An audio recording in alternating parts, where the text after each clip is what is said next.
I'm completing my master's by April 2026. So back in India, I have 2.5 years of experience in Python automation domain. You have suggested me for Azure Data Engineering or DevOps since I have automation experience. So my question is, when is the best time for me to join for the Azure training and to get the job since I'm completing in the April? Ideally 6 months before, so it is the right time, because training itself takes about 3 to 4 months of time, boot camp another 1 month, and then you will take Okay. 1 more month to do the certification. So by the time you complete the course, you will be ready for market. Once I complete my studies, like I can search for job.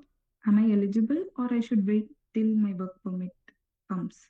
I think the work permit processing time currently is around 5 months. I think by the time you graduate, the work permit processing time will come down to 3 to 4 months. So for you, Okay. as soon as you complete the course with the course completion letter and the rest of the documents, you will be applying for PGWP and you will get the applied status letter the very next day. So that Yeah. will be enough to start getting the job.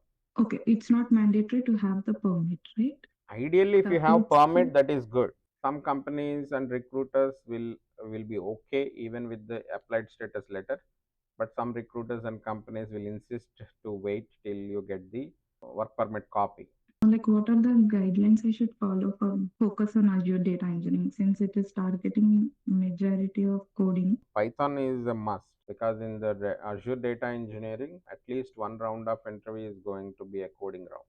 They ask you to write either a Python code for a pipeline or a PySpark code. So only if you can handle coding, you should take it up. Otherwise, take something with less coding.